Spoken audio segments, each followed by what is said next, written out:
பொதுச் செயலரில் தூங்க முடியாமல் எந்திரிக்காம அதுக்கு ஏன் பொதுச் செயலர் எவ்வளோ மேட்டர்? ஏன் பொதுச் செயலரை பார்த்து நீ மீம்ஸ் போட்டுட்டு இருக்க?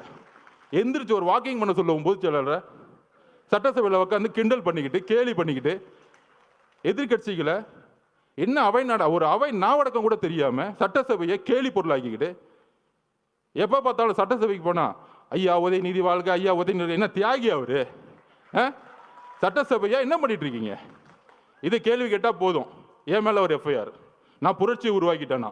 ஆமா, எல்லாம் ஊர்ல இருந்து எல்லாம் ஆம்ஸ் இறக்கி நடு ரோட்ல நின்று துப்பாக்கி எடுத்து சுட்டுட்டு இருக்கோம். இதுக்கு ஒரு எஃப்ஐஆர், இதுக்கு ஒரு மிரட்டல்.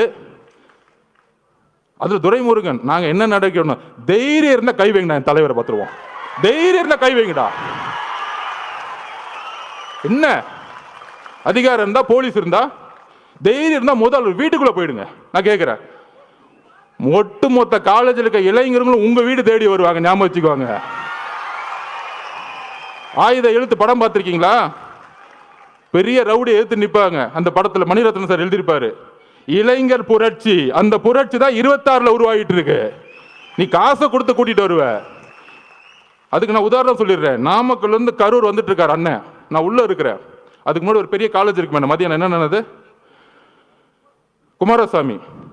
குமாரசாமி காலேஜ்ல இருந்து 5000 ஸ்டூடெண்ட்ஸ் ஓடி வருவாங்க.